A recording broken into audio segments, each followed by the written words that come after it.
Okay, so let's see here. So I want to create a second instance of this class. So I can just go myLeaf2. So leaf, the class, this class,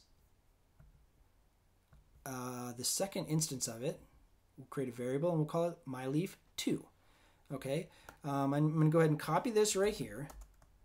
Okay, and call this one or myLeaf2 now equals a new instance of the leaf class. Okay, so we created a variable to use as a placeholder. Now we actually have to assign that variable to a new instance of the leaf class. Okay, and then down here in run, we want to do myLeaf2.run, like so. Okay, so far so good. There's a problem with this though. So if we run this sketch, it runs. Here's the thing though. So let's run the sketch again. So it comes right out here at 0, 0, and they both just work at the same time. So we have to set up a way to have these two instances of the leaf class pop up in different locations so that we can see that there's actually two there. Okay, so let's go ahead and do that now. Okay, now we don't have any values or places defined within the parameters of this leaf class yet. So when we call them over here, it's just simply doing it at the default value of 0 and 0 right here. X and Y, where'd we go? Oh, yeah, right there. X and Y equals 0, 0. So it's image at 0, 0, 0, 0. Okay, so what we want to do now is set up some kind of a way to add some placeholders in here. We can't just put them in there because you know how when we create an ellipse, we know that we have an x coordinate, a y coordinate, and then, you know, a width and a height. Well, that's because ellipse is built into processing. Our custom leaf class is not built into processing, okay? So what we need to do is set that up. So here's our leaf class, and let's put some variables in here. So they need to be float variables, okay?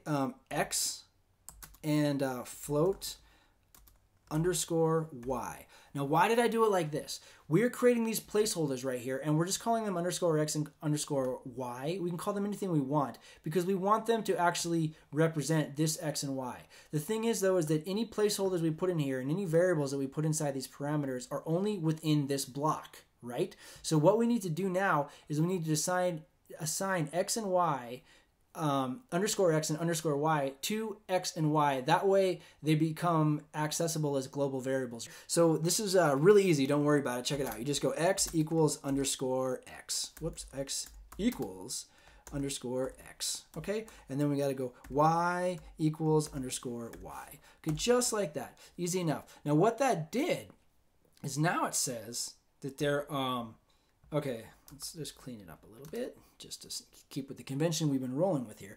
Okay, so what we've done now is we've created two placeholders right here, and they are floats. And right now they're just variables, and these variables are actually assigned or being used right here, x and y. So we have these two spaces right here. So let's go back over to where we're calling in this class, and we're calling in this class right here. myLeaf is now an instance of this class, and there are now two values within these parameters that we can actually set. Okay, so let's go ahead and set those at something. It doesn't matter what, it's just where they're going to start at. So let's have this one start out at 150. Okay, and that's 100 pixels in and 50 pixels down. And let's just put this one in a different location, like 220. Okay, just like that. And if everything went according to plan, we should be able to see two instances of our class being executed on the same sketch window at the same time. There they are. Okay, so of course you can just keep stacking these up. And so anyway, there we go. We've created two images. So as you can probably guess real quick, let's just do it. We can create another one, myLeaf3. Okay, easy enough. So let's go down here, and I'm just going to copy this. Okay, and paste it right there. And change that to myLeaf3, and we'll change these here to 370.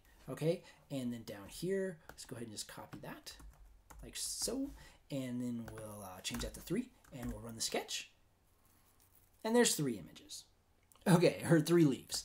All right, so what I'll do is I'll put this sketch up for download so you guys can look at it. And I'll also have several different versions of this sketch that throw in more functionality. And then I'll also throw a sketch up that actually is using an array instead. And you can take a look at that too and just, change values around and just kind of internalize what's happening. And we'll pick it up in the next video.